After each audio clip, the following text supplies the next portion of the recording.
Welcome everyone to Seek, Go, Create. This is your host, Tim Winders. And today we're going to be talking about the new world of entrepreneurship and just a lot of things related to that. I love talking about growth in business. I think most of you know that I'm a strategic coach for business owners and leaders, and today's all about that conversation. And I've got someone who's got background in mergers and acquisitions and people exiting businesses, so be focused on that. But we're going to get a lot of lessons from just business and entrepreneurship in general. Before I do that, I want to just do a quick reminder to everyone. Your host, Tim Winders, has, depending on when you're listening to this, I've just released my first novel, which is a very interesting venture for me. And it is a novel I'm titling kind of a leadership or a business novel, but it's kind of really in the inspirational novel area. And I'm getting some great feedback on it. So if you have not checked it out, go check out my novel at timwinders.com/book, timwinders.com/book. Get a copy, get gifts, get it for everyone, and check it out and let me know what you think about it. Thanks for doing that. So let's go ahead and get started today. We have Stuart Robles as our guest, and he's got one of these huge, long bios and intros with all types of credentials. I'm going to do a short one and we're going to dive right into the conversation. He is a partner at Briggs Capital, a mid-market mergers and acquisitions firm, and he's the co-author of the book, The New World of Entrepreneurship, which I've done a quick scan and read about half of it here in the last few days. So welcome, Stuart, to Seek, Go, Create. Glad to have you here. Thank you, Tim. Thank you very much for the opportunity. Yeah, it's great to be here. We're going to have a fun conversation. My first question I'm going to ask you, we bump into each other. I want to know more about you. And I say, what do you do? What do you tell people when they ask what you do? Short answer, former entrepreneur, business owner that is now working with business owners as a mergers and acquisitions advisor, helping them in their exit strategy, selling their business. So Okay, I work with business buyers. owners. Correct. Yeah, buyers and sellers. Now, the first thing that jumped out at me when you said that, though, is you said you're a former entrepreneur. Is that even possible? Can you get that out of your blood? Because I believe once an entrepreneur, always an entrepreneur. Am I wrong about that? Can you really be a former entrepreneur? We've refined it that way at Briggs. We're all former entrepreneurs, but we'll jump in at any moment again at a good opportunity. And the group has been around for about 25 years. I'm the youngest one in the group, and I've been around for about 5 years with the firm. But partners jump in and out because they go into companies or they go into manage organizations or start a new company. So the former entrepreneur is we've done it before, and we've been on the side of having to make payroll every month and suffering having to grow businesses and all the things that are not covered in podcasts like these about the hard part, in press and in things like that. Everybody covers the success, but it's always a really hard road to get there. That's usually not covered. So we say that we're former, but you never stop being an entrepreneur. Yeah, that's what I thought too. I'm glad you kind of brought up that issue that we do kind of glorify either the super, super good or the super, super bad. And sometimes we don't really get involved. I mean, even here, we don't have time for it, and other places with kind of the messy middle, the day-to-day stuff, the grind and all of that. And which, I think that a lot of people fail to recognize just the amount of time, energy, and effort that goes into successful ventures. Before we get too much further, though, I just had this thought. Sometimes I do this, sometimes I don't. But when we use words like entrepreneur, I like to just get people's take on how they define it. That's a big word. I think we throw it around a lot in our culture and society. Sometimes we glorify it, sometimes we vilify it. It just depends. But how do you, and it doesn't have to be formal or technical, but just give me some thoughts on what an entrepreneur really is in today's world. We're recording this in 2022. This is the first time I think of the answer, but the way you asked it, serial entrepreneur, the one that we all know that word, the serial entrepreneur, really should become entrepreneur. I think entrepreneur is once you've already done one business and you do the next one. Because you can do one business or land in it, right? Or inherit it, and you're not necessarily an entrepreneur or business owner. You are a go-getter, you carve your own future and your destiny, which is the definition of an entrepreneur in a sense, that really long word. It kind of like starts with, I grew up in, I was telling you about Miami, so I speak Spanish, right? But emprendedor is that you start something, you enterprise into something new. It's actually one of those few words in Spanish that has a better definition than in English, because English is a better language. That's why it's so good for business and everything. But that's another story. But yeah, I think it should be changed. Then it should be the person that has done at least one business already. That should be an entrepreneur. Um, yeah. That's We good. work a lot with yeah. No, we work with a lot with serial entrepreneurs. You know, they sell one company, took them 15 years to build it, and then when they jump back into the game after a 3-year, 2-year non-compete with their buyer, they just throw their hat back in the ring and they will create a company the same size as the first one they did in 2.5, 3 years because of doing it again, knowing what you know now, and that type of thing. When they go and they go and they go and they do 5 of those across their career and lifetime. Yeah. There was a period of time where I was a little concerned about my mindset. I was, and maybe that term serial, someone introduced me recently as a serial entrepreneur, and we were joking. Is it serial, Cereal, or is it SE? Anyway, sorry, bad joke there. But we can laugh about this kind of stuff. But and you know what I was concerned about, Stuart? I was bothered that maybe my attention span, that I just didn't want to stick with something long, that I just wanted to keep starting it. And, I'm kind of at an age where I'm not in that mode anymore. But do you ever notice that some entrepreneurs, this goes a little negative, but I want to bring it up, that maybe it's just because they don't stay with something long. They just want to keep jumping from one thing to the next, and don't ever allow things to mature like they really need to. It's really funny you say that, and I think we just added something else to the word and what the definition should be. But you know, we had a client recently, and he was explaining why he's selling, because that's what the buyers asked for. Well, why are you selling? He says, well, I'm an entrepreneur and I already got the business to where I can. Somebody else needs to bring in corporate governance, to hire better people that has more experience. I need to go out and create something else. It's my third company I create. That's why I'm selling. And they're not happy with the answer. Kind of like, oh, there's got to be something behind that. And so nobody's ever happy with the middle, right? The good, the bad, what we're talking about. But that could be the one. It's the entrepreneur is the one that can start it, get it going, get it to a level where it's gone past. And you've covered this probably extensively, and your audience also. The valley of death. That all those stages that a new company, a new business has. But the entrepreneur is disorganized. They're the ones that are selling.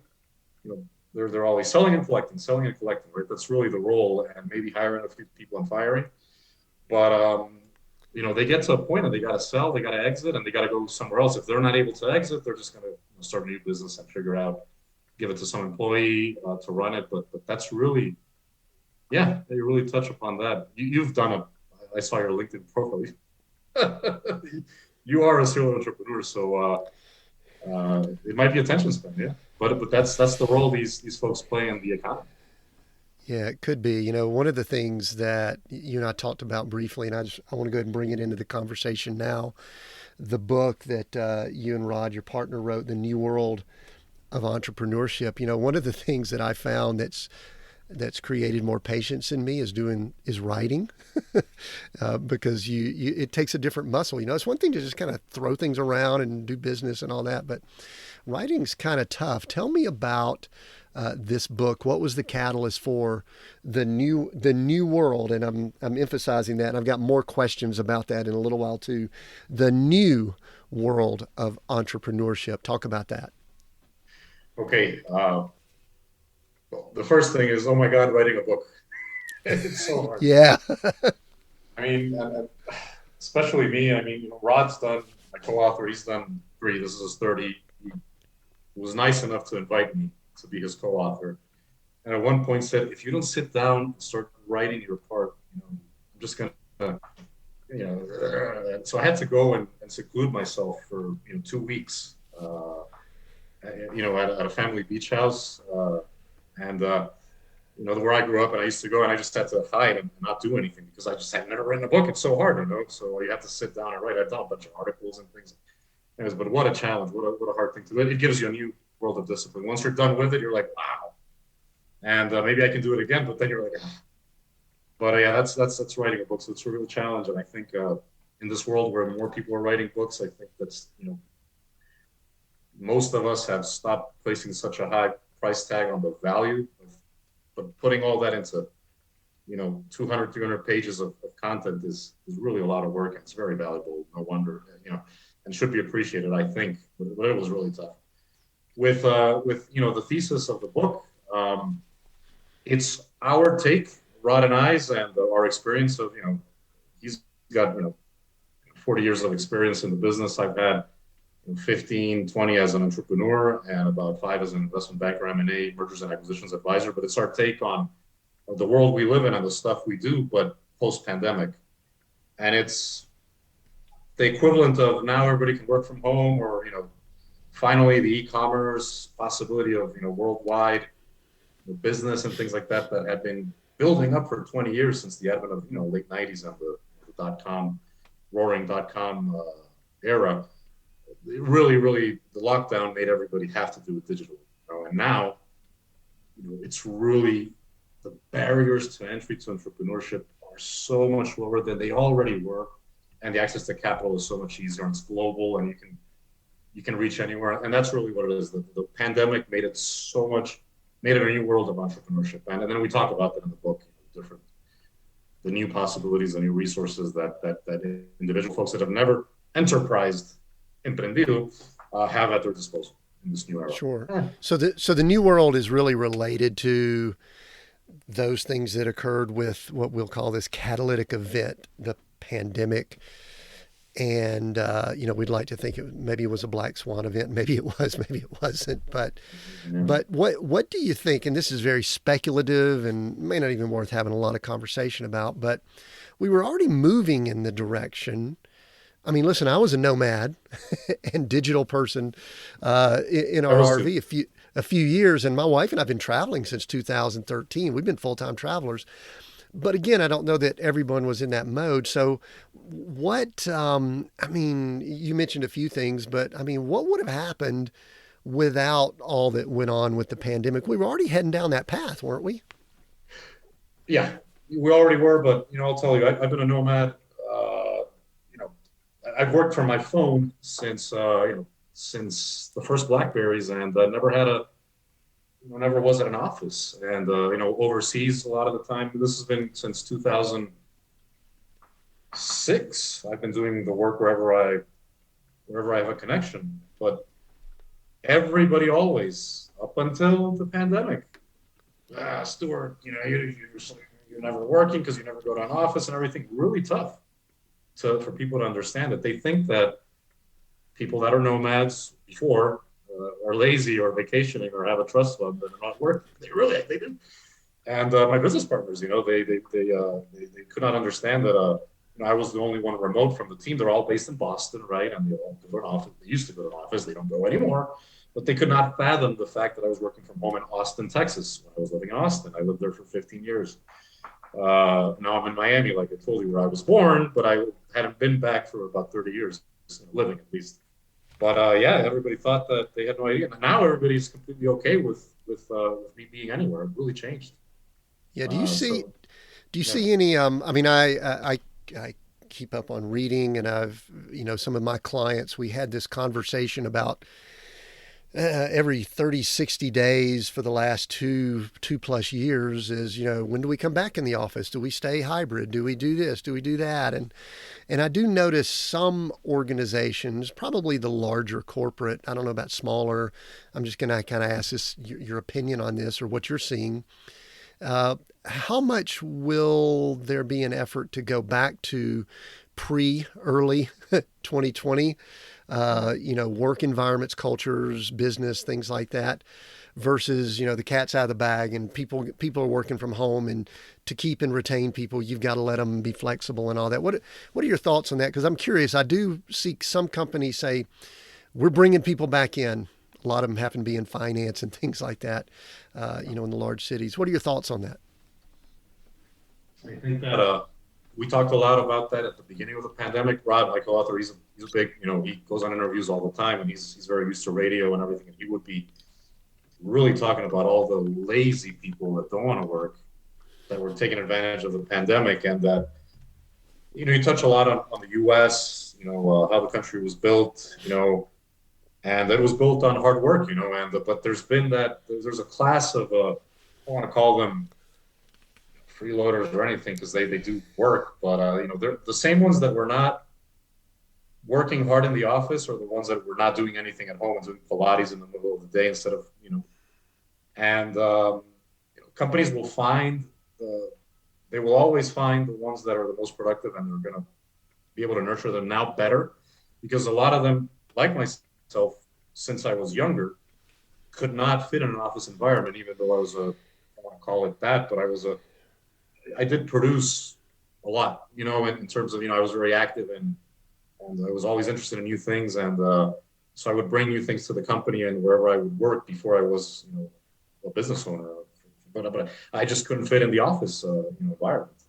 And I think, everybody will find their way. There's going to be companies that are going to be very successful with the hybrid model. And there's going to be others that will have to bring people back just to make sure that they're the ones that don't want to work will always find the water cooler and just spend the whole day there, at the office.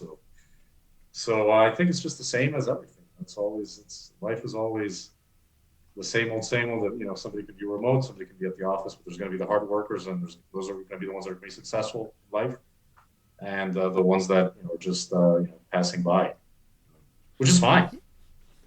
Yeah, and I mean, one of the things I was thinking about earlier is that, what a lot of people don't recognize, you probably see this too, but because I've always worked, from a home office or something like that, or at least most of my business career, I probably work more than I should. Actually, I don't know about you, but I never shut down. If I actually went into an office, 7, 8, 9, 10 hours a day, it would be nice to kind of leave it and go, oh, now I can kind of relax. But no, I mean, 9 p.m. last night, I had laptop out working on things, and early this morning, and I'm sure you're the same. So I love, that's great what you said. It's like people that are going to work hard are going to work hard wherever. People that are going to be lazy and slough off, they're probably going to do that wherever. It kind of doesn't matter. So that's good. I don't want to spend a lot of time just with, pandemic and things like that, but I know you guys, I think I read y'all work with at least 1,000 clients or 450 or something like that, large numbers. And we'll talk more about that later when we kind of go into some things that you do with your business. But I know you get to observe quite a bit. And so before we leave this event that we've all experienced for 2+ years, and let's hope we're getting into, all being okay with, virus and things like that, what are some big lessons that you have gathered positively that owners of businesses, organizations have done through those times? And then maybe some things that people just really didn't do very well during those times. Just some big learning points that you would be willing to share. And I think y'all cover some in the book, but I'd love for you to share some of those here for us. Yeah, I think that there were some industries that adapted very well, and some that were unable to, right? And we saw, at least in our space, and the numbers are very big.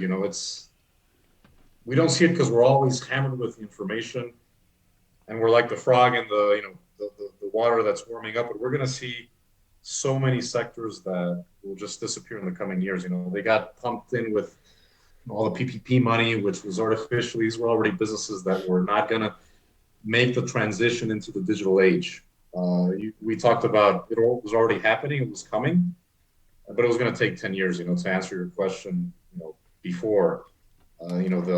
This period that just happened just made it, forced people to make the decisions they had to make to transition to the digital age. And we're going to start seeing the numbers are about 40% of what we know and business owners we know and industries we know are just going to be completely changed and going to disappear. And that it'll be something more for the historians to talk about, or maybe in hindsight, everything is 2020, right? And so if we have this conversation right now, it's still nebulous what it's going to be. It's not easy to explain, but there's just so much that we're noticing the buyers, not interested in things that have to do with physical transportation labor. They're getting into robotics and things like that. Nobody wants to deal with employees and the hassle that it's become. That's where the big investments are going. So who's going to get, once there's all this unemployment, how are people going to work and things like that we talk about. And it's more about the experts that know about these topics where you can dive deep in. We're going to see it, in the next year or two. We're just going to see all those changes in the economy. They're going to be big. The rise in interest rates and the looming recession that they're talking about for next year is going to, and there's not going to be any more chance to inject any more PPP into, there's no more, we never know, right? They can always print out more money because they just keep on doing it, right? But I don't think I think it would be impossible to keep artificially keeping the economy going. So there's going to be the famous big reset, and then there's the conspiracy theories, but I don't think it's going to go all the way to that new world order and those things, but there will be a lot of stuff, and we see it all the time. If we talk with, in this business, it's, when you're working on your company, your business, you got to focus on the things that you're doing, but then when you get to see all these different transactions and talk to so many different people that are very, very smart, way smarter than you, and you're like trying to keep up on those phone calls with the buyers and all the financials and things like that, what I do on a day-to-day basis. They're some of the smartest people in finance, right? And you really get to learn and see a lot of things, but there's going to be big changes. We can't see them, even though it was so clear with the pandemic, but everybody was chasing their tails, trying to figure it out. That it's going to happen now in the next year, 2 years. We're really going to go see back and see all the, the new economy and how it's going to function. Does that make sense? Yeah, it did. And there's a couple things that I heard. I heard a prediction for a recession next year. I heard you say that. we won't go down that road. I don't want to do that right now. But there's also something you said that I got a little bit of a, I don't know if I agree or disagree because of what I've seen the last 10, 12 years. And that is that the government can't pour more money into something and, like you said, just print it. We had a conversation with Chris Hearn, his organization, Fountainhead. They do small business loans. And I think at the time we interviewed him, we'll include a link down in the notes if anyone wants to refer to it. His organization had done 1,000 PPP loans for organizations. And we had a conversation because he's one that I would say that is on more the conservative side, that isn't really for the government doing more than they need to, which that's kind of the way I think. And I guess I just wonder from your standpoint, because y'all are really in the, what I would call that banking and finance arena, and this is a little bit of a, I don't think it's a conspiracy. I love me a good conspiracy theory every once in a while, just so you know. But do you think, looking back, that all of that money that poured out, because I remember in March of 2020, I was looking around at the landscape and I said to myself, 30% of the businesses and organizations that exist are going to be gone in 12 months, 18 months.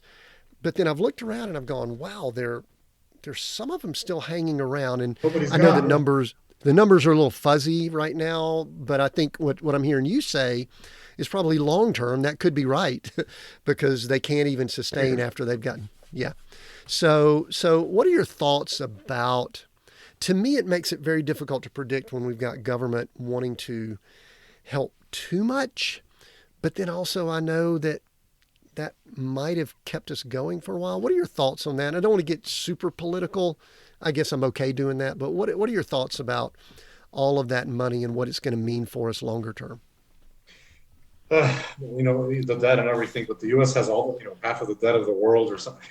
I get on, I watch the videos and all this stuff, and I can't keep up, and I'm in that world, debt and equity and M&A and everything. It's just the numbers are unbelievable. Um, I contrast it to the experience I've had in my life, and I grew up a good portion of my life in Latin America uh, as a younger man, and those countries did not have the coffers for PPP loans. They had some. Everybody was trying to copy the U.S. and they had some. I was just in Guatemala, for Easter. I grew up there a good chunk of my life, and it's one of the most. It's actually the only place in the world that has a real Holy Week, Semana Santa tradition. I Hmm. don't know if you've ever heard of the big carpets with sawdust colored and all the processions. Every day it's thousands of people that carry the different auras are called in Spanish, but they would be the equivalent of floats. I don't know the word for a procession float, with depictions of the Bible and things like that. But that country was, I was back there for Easter and got to see that, which is an amazing experience. If anybody ever wants to have that experience, it's pretty unbelievable. But it's unique worldwide. In the entire planet, there's nothing like that for Easter week. Uh, Guatemala had its own flavor of the PPP. And I remember, it was like you could go through like 1,000 steps as a small business owner to get something like, $500 a month for about 6 months to help you, sustain yourself through, and make payroll and things like that. And it was, nobody got the money. It was probably stolen by, the government officials because they did get loans, from the World Bank or whatever to, help, distribute those monies. And so nobody got any money in these poorer countries, and their economies were just as affected or less severely than the U.S. And they're less in debt than the States is and the European countries. So it's like, yeah, they shouldn't really intervene. They should let the free market just do what it had to do, because these 30% of companies, it well. It's a third. We calculated Briggs. It's Rod, my co-author, it's 40% of businesses are going to disappear. They just got injected with all this, and it's going to happen in next year with the recession. It cannot be artificially sustained by with Federal Reserve intervention anymore or anything like that. We just can't. It's been 15 years of free money, 0% year, 0% interest rates. It just can't happen, any longer. So they're raising them, and it's going to be painful. It has to be finally. So yeah, there's no need for the government intervention. It's just to gain, re-election. The current party in power wants to stay in power. That's what What always is happens. what does it mean anything, Stuart, for the let's just go real let's go we just went macro, let's go super micro for the business owner that still has their head down. They may be working towards an exit or, trying to do something to do, something with their business eventually, but they're just going at it, and they see all this that's going on. And like you said, you're in the industry and you struggle to grasp the level of debt, the level of printing of money and things like that. What would you advise just local business, male or female, guy or gal, to do in response to inflation and all this going on, or just keep going at it? What are your thoughts there? You talk to business owners, they don't even pay attention to any of that. They just keep working hard. That's the thing. That's the thing. They put their visors on, and that's the nature of these human beings that have that particular knack. And I think more human beings have the knack for that. But since the world wars, the type of economy that was created with more stability, social safety net, which didn't exist before, back, before 1900 and the First World War, has hampered the desire or the having the guts to go out and do it on your own. But there's more people that could do it. And those are the ones that sustain the economy, because you can have everybody fighting on the macro about debt and about everything, and then on the micro you have the dynamics of price and price elasticity, supply and demand, microeconomics. But there's a thing called Meso Economics in the middle, which nothing applies from macro or micro. It's really the business owners that are just hacking it. They're just working away and surviving, and they're keeping. They're the ones who generate, what is it again? Small, medium-sized enterprises generate 80% of employment in any economy in the world. It's not the corporations, and it's not the micro or solo entrepreneurs. It's the ones in the middle. Uh, like the middle class sustains. And that's where, nobody ever covers the middle. We talked about at the beginning, right? Only the good, the bad. But yeah, they don't pay attention to that. They just keep working, and they say, I don't have time to deal with whatever, Biden said or whatever, they just don't even pay attention to it. They're just hardworking and figuring it out. Yeah. That was interesting in reading. I think you referenced it in the book, that Meso I level, did. because I've talked about micro and macro. Did you make that up, or is that a term that's I been didn't. around? I didn't. And I wish back in UT Austin in 2001, I would have, you only had email back then, right? And cell phones kept changing. There wasn't any WhatsApp. There wasn't a lot. Did you read that part of the book where I talk about internationally how you can reconnect with people and find them? But I could never. I'll try again. I haven't done it since I wrote the book about a year ago now.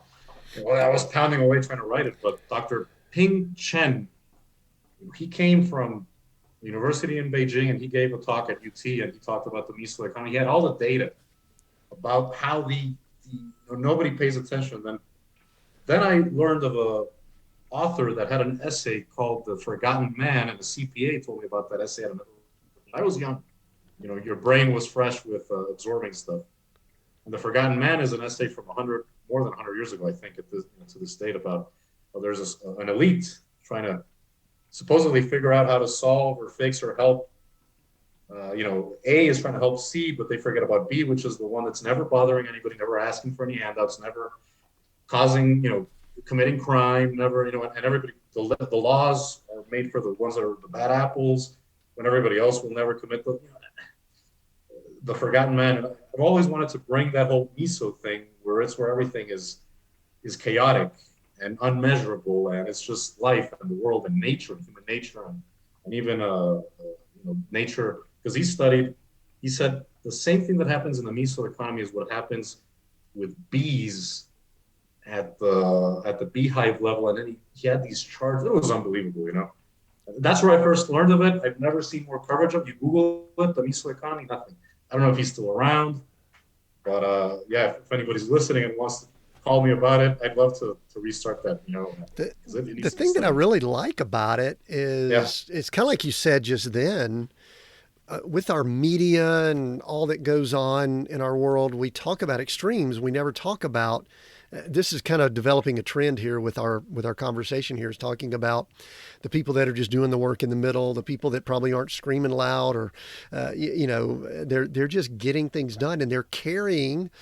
I actually had a picture of Atlas Shrugged on, that came to my head of, they're just carrying like the world economy, because my wife and I have had these discussions about all these groups of people that have just checked out of work. They've checked out of doing things, but there are people that are still carrying things. I love that Meso. So I'm gonna be using that. I'm gonna talk more about that.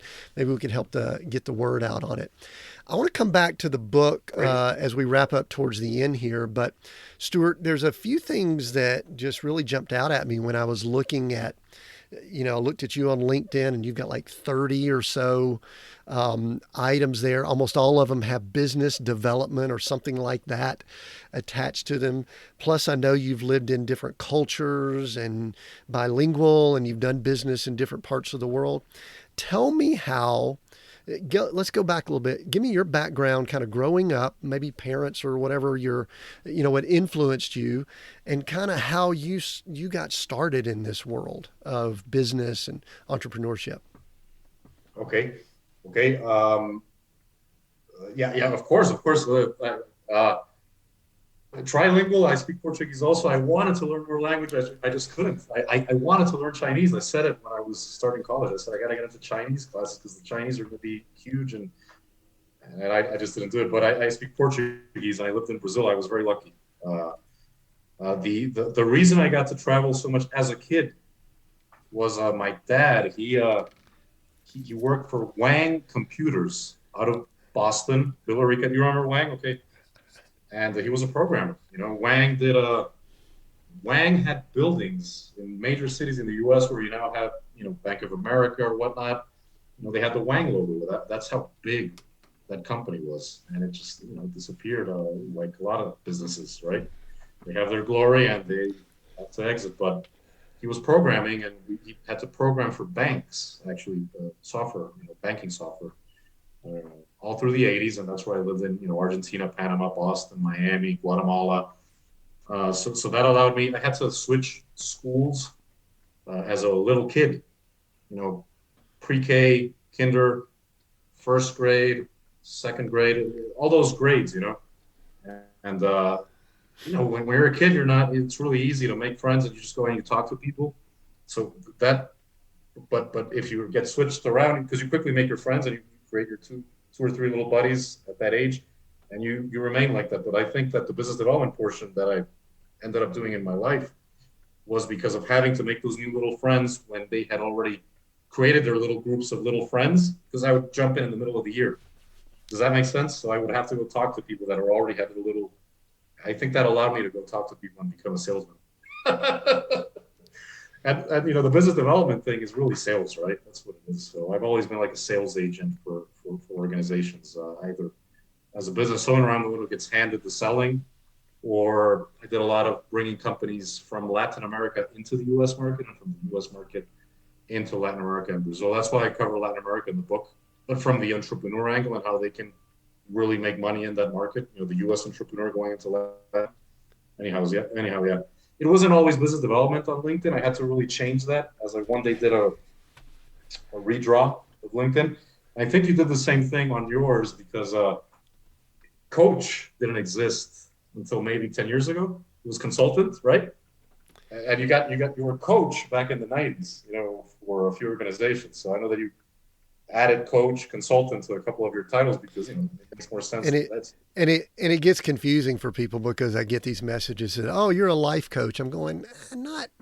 Yeah, I mean, sure, I'll talk to somebody about life stuff, but I'm a strategic guy. I like strategy and stuff like that. And anyway, it's kind of tough when we have to pigeonhole ourselves. There was something you brought up, though, and I think I read some of this in the book also. You talked about the generation, I think it's the Xennials, I believe you might have titled it. I don't know if that's correct, but anyway. Xennials, yeah. Anyway. And I believe I saw that you were born the year I graduated from high school, so that kind of puts us in some interesting things. I think I saw 1982 is when you were born. But you just said something that is very powerful about communication. Mm-hmm. And the point you brought up, I'll let you go into it a little bit more in the book, is the value of the generation that remembers pre-digital, but can function in the digital. And I don't know if I word that exactly right, but I'm seeing some real hybrids right now too, and it's really uncomfortable for some people that can't function in one or the other. So talk more about that and the value of that. In that probably is business development. It's probably coaching, is just the ability to communicate maybe across wide ranges. Maybe, I don't know. Tell us more about that. Yeah, there's two things about this demographic. It's a really valuable demographic, not to mention, but because I'm in it, I realize it, and because I talk to the folks that are around my age, and we have the same funny conversations about how it was growing up and how it is now, how our parents have had such a hard time with getting on their phones and learning about everything with technology, and how easy it is for the kids right now to they're born with a phone in their hands, but they can't do the basic stuff that's like composing an email, right? And they think email is dumb or whatnot. I got all these companies that I work with, some of my clients, and they put me on these Slack channels. And I've used Slack 1,000 times. I'm like, can we do this on the email thread? Why are you copying the email thread you got and saying, I got this email and you want to chat about it on the Slack, and but they're younger, they're much younger. So the Zennials are between the millennials and the Gen Zers. I even forget, but it's the ones born like between middle of the 70s and middle of the 80s, and they had it's really easy to measure. They grew up with analog technologies, tape, magnetic, and then Walkman, and then they morphed into CD and mini disc, and later on Spotify and streaming, all that stuff. But that's really that generation, and they still had the values that you had to respect your elders very strongly. You'd still get slapped for that. I think that stopped with all the helicopter. It's so bad right now, the helicopter parenting and everything. And then the whole anti-bullying. I'm happy that there's anti-bullying because bullies can be pretty bad, but there's now no bullies. Bullies really form your character. Anyways, we're getting into another topic, but Yeah, we still have the bullies. we have to be careful with that. Be careful with that one. That one maybe by getting outside of our scope here, but I'm with Exactly, you. exactly. But we're that generation. It's really weird demographically and then with the technology wise. So we're able to work with older folks. We're able to work with the younger folks, although it gets harder every time when I talk to the college students when they reach out to me, because they can find me on LinkedIn or through my old, alumni organizations that I'm an alumni of, IASEC and these international ones, that they're always contacting me. Sometimes I'm having a harder time for them getting what I'm trying to tell them. It's kind of weird, because I feel like the old guy. And come on now, I can't. Be careful talking about the old guy. We like to call it maturity and wisdom. We like to use mature versus old. So you could start using that if you want. Yeah. No, definitely. No, I got to start using it. I turned 40 this year. Got my first gray hair last week. I had already my first one, yeah. But no, the Zennials. If you look at them and you Google them, they're very valuable for organizations because you can be like, okay, you're a Zennial. You're going to have to do these special tasks that are cross, lateral, diagonal, and like the special projects. They're going to have, for a weird reason or another, they're going to have a really ample view. They're going to be very strategic about things, even if they were never taught about strategy or anything. You want to plug some of those in, and all they got to have is the years that they were born in, between around the mid 70s, mid 80s. And you're going to see interesting stuff if you pay attention to those folks. They're just weird like that. Yeah. Yeah, that's good. When you brought it up, I wanted to drill down a little bit more on that because it, we actually discuss it quite a bit here at Seek Co Create, just generational differences, and many times it's antagonistic and there's conflict, but I think there's also value. I mean, I'm one of these guys too that I walk by a group of generation that's younger than me, and I see them out, like there's 3 or 4 people and they're all on their phones. I'm going, why aren't they talking to each other? I don't quite grasp that, but yet there's still value at looking at how people do business, and we all do need to kind of work together. It kind of brings up something about your background that fascinates me, that I learned when we started traveling, and that is the value of experiencing different cultures. And I'd love for you to talk, because you moved around. I think I read you did business. I love what you shared earlier about Holy Week in Guatemala, because, if we look here in the U.S., it's become, Easter eggs and the Easter bunny, and everybody dresses up and goes to church. And that's the only little bit cynical sound in there, but I think you know what I mean. Talk about the value for Stuart in all that you're doing now in experiencing different cultures, because I think we can get very narrow, but just doing one thing over and over, or living in one place geographically. Talk to us about the value of that, about the different experiences you've had culturally. Yeah, people ask me that, and I should really put it in writing, like now that I write, but it's been so second nature for so long, but whenever anybody complains or tries to think, because they're different or whatnot, it's just second nature to me, and I kind of just laugh it off. As everybody is the same everywhere. There's no differences. There's going to be the stuff that was influenced by the religions that they were brought up with, the climate, the weather. Sometimes makes people a certain way. It really does.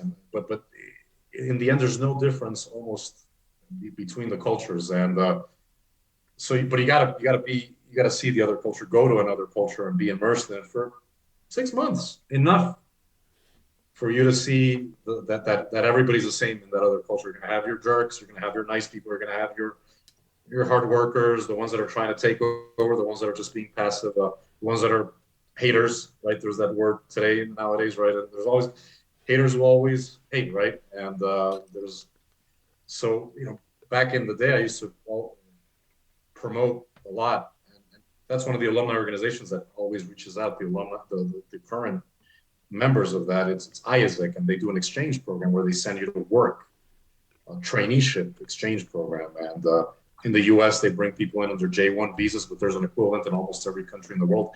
This organization has, 150 countries where they exchange trainees, interns, basically, to work at companies, but then study abroad at universities, study abroad when you're in high school, that 1 year where you can do it in another country. And there's a lot of, I encourage that so much to anybody, to have them send their kids, even as an adult, just do the plunge. You went to Australia and New Zealand. I've been everywhere. I still to this date haven't been to Australia. So I'm jealous that you've been there. You're gonna have to give me tips because I'm planning to go. But that's been one part of the world where I haven't gone yet.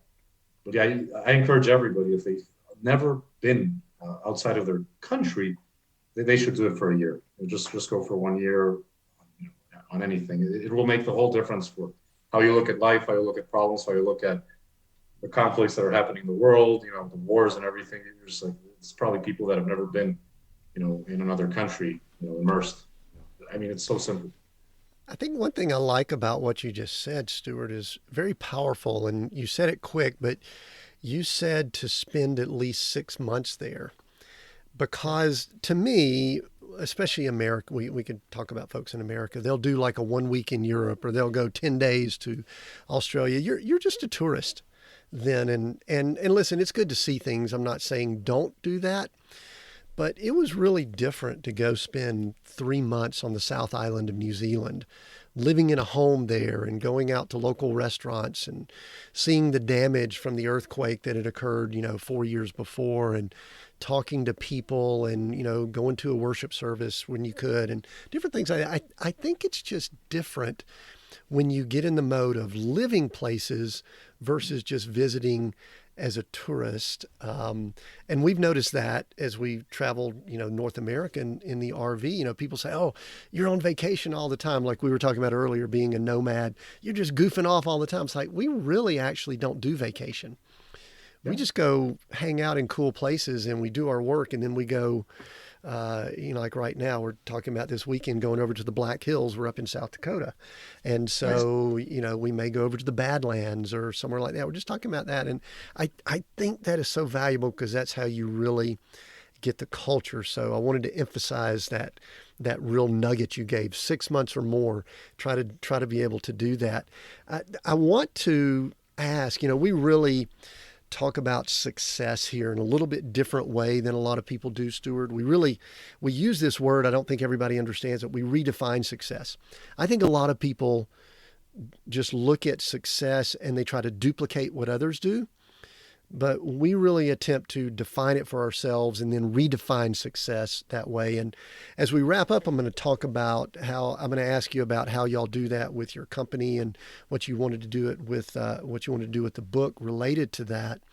But I first want to ask about your experiences. I mean, again, I think I counted 30 plus positions. I would like to hear just an example of one of those roles that made a huge impact from a positive that people might look at and go, wow, that was a home run. You hit it out of the park, exit, money, whatever. And then I would like to hear one that we might say it was not a success, but it taught you something. I think we learn more sometimes when quote unquote failure. I don't like to talk about failure that much, but can you give us two extremes of Stuart's background, something that was like, wow, he was awesome, look at him, and then like, ooh, that didn't look so good, but maybe you got some cool stuff from it because of the experience. Okay. The good was, what got me into where I am today at Briggs, which is, I've never been, happier doing what I do because I get to do all these interesting things and there's good money, but there's never a dull moment. What allowed me to get into Briggs, because Briggs only allows you to become a partner if you were a business owner and you went through an exit. And most of us, the requirement is you had no idea what the heck you were doing and you did it wrong and you didn't advise and you thought you could do it because you're so smart and you left money on the table and you got a backstabbed by the buyer. You didn't get paid your earnout or your future payments. So it happened twice to me when I sold two businesses. But that was the success of exiting, even though it wasn't sexy, allowed me to get into Briggs. And the more interesting one was the call center company. because when I got into that company on a business development role, years old, uh, the guys were 40 people. You know, there were 40 agents doing telemarketing. You know, you kill what you eat. Try to, you know, you don't get paid if you don't perform selling direct TV, selling all that. You know, really, really tough telemarketing. The folks that you hate calling you on the phone, selling you stuff. That's what most of these companies. That's how they get started, and they all want to evolve and survive and become customer support inbound workers and companies. But when it was 40 people, and in 4 years after I entered and joined, we were 950 people. So it was a massive explosion of growth in terms of employees. Uh, it was a university in its own. It was a 4 year college, you know, learning about everything in terms of that world where the entrepreneur has no time to even look at the news and what's going on in the world. You're just solving, you know, the next, you know, the furniture you need to buy to sit more people down as the company keeps growing, hiring people, putting ads on the paper, dealing with lawsuits from a disgruntled employee, because you got 950 of them, right? The bank, you owe so much on the bank. You know, our leverage, or bank leverage, was so high. We were every day a minute from going bankrupt. If anything went wrong, if anything fell from where we were getting our revenue, we would not be able to make our, you know, pay our loans off. And so that's an interesting learning experience, and it was a great exit. In the end, you know, I exited. It wasn't as much in terms of monetary value, but it did allow me to get into Briggs, which is great. And two bad experiences actually. Um, the I had a really good idea for a startup, and we got funded, and you know, the my co-founder, who was in China, I did all my part, which was getting the clients and getting everything set up and getting the funding, and then which happens with people all the time, and people will be people. He just disappeared and never answered the phone again for like 6 months, and never did his part, which was the part of overlaying and pre-installing apps onto tablets. I'm talking 10 years ago when tablets were starting to be the new thing. And, you know, that's when Zuckerberg famously said, a tablet is not a phone. And everyone was like, what? You know, and everybody thought tablets were big phone. Anyway, so it was a big, big shift in the market then. And he had the relationships. He had been living in China for many years. He disappeared. And I had to go tell everybody that we weren't going to be able to deliver them on the product we offered, and asked for payments to give them their money back. A lot of clients prepaid because they believed in the idea and everything. And it took a long time to pay people back. One of our biggest supporters was a gigantic company out in Silicon Valley in Brazil.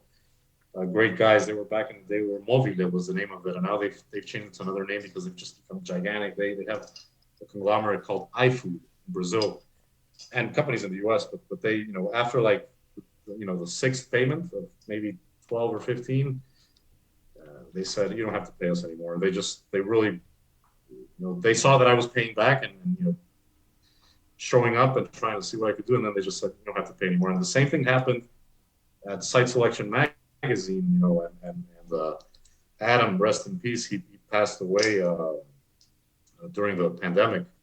But he also, you know, I got prepaid on the commissions. I was just an outsourced salesperson there for Latin America. Couldn't get a lot of sales to happen. It was one of the worst. You remember we were talking before the recording about high school days, calling girls, getting hang up. That was the worst time of selling, people hanging up and not buying. Yeah, it was worse than high school. And I ended up, you know, going really deep into, you know, about 4 months or 5 months into this model that they had, which I later on implemented in the companies where I grew, or where you prepay the freelance salespeople their base with the idea that they're going to pay it back with a commission. And I had never really experienced that. It was very early in my career. And I've seen that people, when you propose it to them, they had never really seen that model before, and they like it if they're very aggressive salespeople. But yeah, I couldn't get any sales done. And then I got fired from the prepayments or being a rep. And I had to start paying back as part of the contract. And after like the third or fourth payment, where they said, you don't have to keep paying us back anymore. So I've forgiven a lot of those debts to people when I see that they're. But you know what the thing is? Whenever somebody starts paying back, I forgive them after the second or third. But most people, Tim, they never honor the contract. They don't pay you back.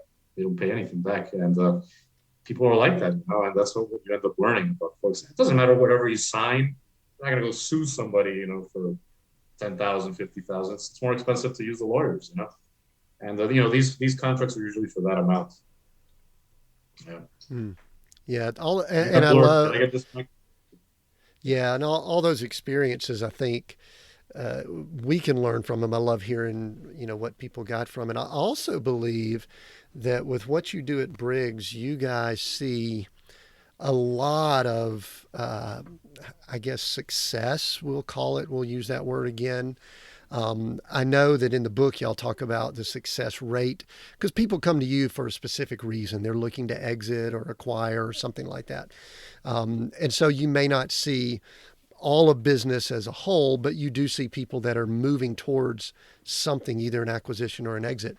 I think one of the things is probably going to be one of my last questions, except for a couple other things I wanted to ask, but I really am curious what you and your partners there at Briggs see as some of the common characteristics of successful people that are moving towards exits or moving towards being acquired, and because we could talk about a lot of things that people do wrong, but my guess is that y'all see a characteristic or trait that is fairly common across all of the ones that do well. What would that one thing or those few things be that just seem to be in everybody that does well?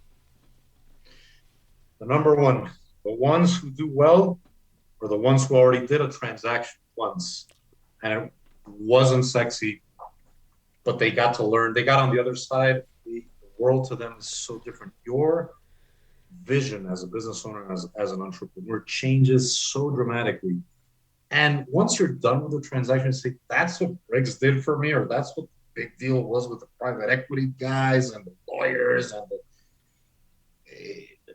it is not a big deal. It's not a science what we do to help the company, go through the exit, but it's really nebulous. And it's really, it's another language. It's like looking at the Matrix, when Neo looks at the Matrix first and he can't see anything, and then he can just read the code. That's the difference. And it happens if you do the transaction, because you're like, turn around, like, oh my God. And then that's where they get into this mentality where they can build businesses, grow them, sell them, do it again. We've got only about a handful, maybe 10 over the years, because, people have aged out of the process. But Rod's had about 10 of those. I have one right now where they're coming back to us and they're looking at us structuring the fundraising or things like that after the exit. And let's go at it again, and guys, be on the board and things like that. And we love that. That's the biggest success for us, is just follow the entrepreneur along their journey of building another company, selling it again, building another one, selling it again. And that's really what I try to convince. It's so hard to convince a business owner to sell their company for the first time. All the time we're pitching to them and telling them they get cold feet. They don't know what they're going to do after they sell it. They want more money than it's really worth. For the market price. The second time they sell, they just sell it for whatever the multiple is. Just give me the multiple that's out there with the comparables. Let's go. I don't want to ask for. And then they go on to the next one. It's unbelievable to see the difference between a first-time seller and a seller that sold multiple times. So that's really the success. The book tries to do that. When I this world of deal making, I read 20 books, 25 books that people recommended. You read the whole book, you end up close the book, and you're like, I didn't learn anything about actually how do I now start and do this? How do I even get started? So because of that experience, I really try to make it very pragmatic. And you're halfway through, you've seen how down to earth, and we talk about the good, the bad, the ugly, the actual steps that go, what to do first, the type of letter, and we got templates for the letters you write, either if you're going to buy a business or approach it to buy it, or if you're going to sell your business. We run the full gamut, and we try to really make it into a manual where you don't have to call Briggs or anybody. You could actually read this, and it really will be a differentiator in terms of what you knew before and what you will know after about transactions and about this world that we live in, that I operated. And we really try to do that. It really doesn't call to action to get called and things like that. We've gotten calls, and of course we do the book to try to survive as an entity and get more business. But in a sense, it's really a one-time book for we want just people to read it. I wish I would have been given the book by myself, like Marty McFly, but not like Biff. Gave it to Biff, and a young Biff, and said, read this thing, 20 years ago, whatever. But that's Yeah. what. I I love that. I think the experience factor that you just brought up is so good. And one of the things I loved in the book, and I got through a lot of them, is y'all just throw in case studies throughout. And then even in the index, you have a list of all the case studies. I would have enjoyed, I mean, all of it was great, but I would have enjoyed just reading all the case studies. Had I just gone through and just bam, bam, bam, read all those. Because I do agree, learning from experience, our own, but it's a little less expensive when we can learn from others. That's actually really good. And I think you guys do a great job of it. The book is New World of Entrepreneurship. Who do you think it's for, and who would you really like to get this book? I mean, give us a description of the reader. It's probably people listening in, but give a little bit more on who should get the book.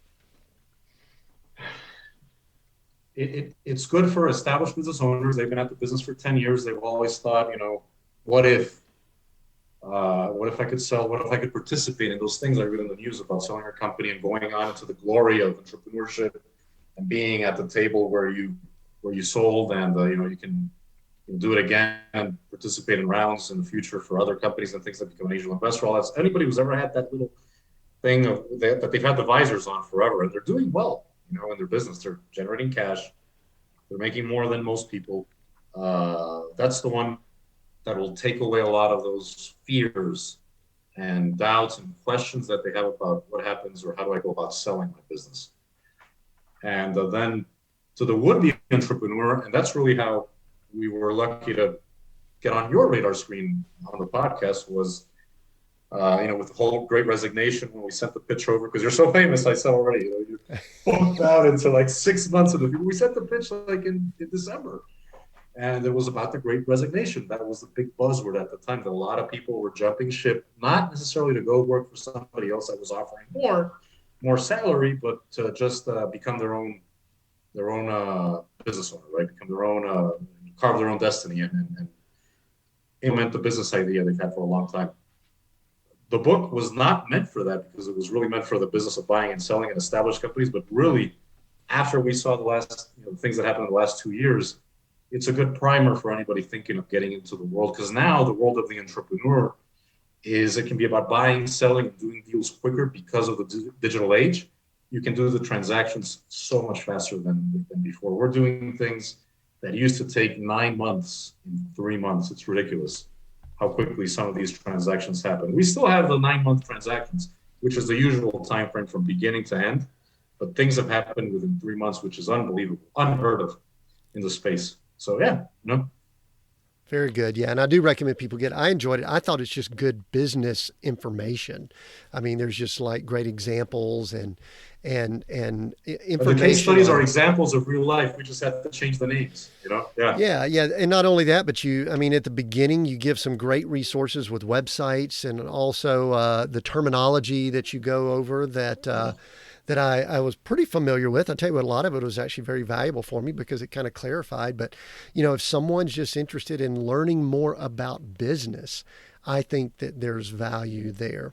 Stuart, if someone wants to connect with you or get the book or just get in touch with you, where do you want them to go? We'll include it down in the notes, but where would you like to tell them to go?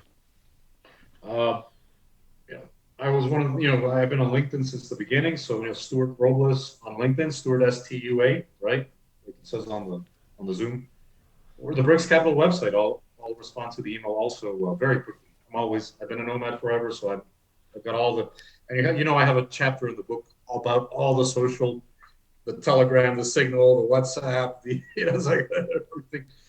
So I'll respond on any of the channels that I get contacted through. The email is stuart@briggscapital.com. I'd love to connect with anybody that's listening.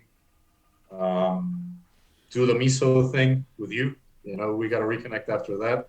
We'll look into that for sure. It's been 21 years since I first heard of it, and I was just blown away by it. So maybe we can. Sure. But yeah. And the book And the book's available wherever people get books, I guess. They could go get it there. We'll include links, but they can go get it there. We've got it on Amazon, and then we do also direct shipping from our website. The book has a website. It's the 5 letters of the title. So The New World of Entrepreneurship, TNWOE, The New World of Entrepreneurship.com. And we'd appreciate a direct sale, but Amazon is the easiest to just do one click or do the Kindle or things like that. But yeah, happy to sign the book if I'm ever in the area, or of a reader that we've had that happen on occasion, and we stop by or we meet for coffee at a Starbucks if I'm somewhere, and we'll talk with whoever like the book. We're always available on the phone also. That's good, Stuart. I do want to tell you that just because someone has been seen, they're not famous. I'm just a guy that lives in an RV. So you've used the word famous twice. I'm going, what? Who's he talking about? I'm going, man, I'm just a homeless dude traveling the world in the RV and living the life. Anyway, Stuart, we are seek, go, create, those 3 words. I'm going to give you one of those words to choose that resonates or means more to you right now. Seek, go, or create. Which one? That's my final question. If you would have asked me this at the beginning, it was of our talk. It was a go, right? Because I got to go, and I'm doing this, and there's so much opportunity. I got to help so many entrepreneurs, and that's the mode that we've been on at Briggs for the last 2 years, because there's just been so much activity in terms of people wanting to do things. The market flooded with money to buy companies, so that was go. And that was my message, but then it changed into probably create. You give me ideas of what to seek, but really it's create. We got to create the Meso thing. I think it's that middle. People have to talk more about the middle, the bell curve. Everybody's always on the sides. That little 2.5%.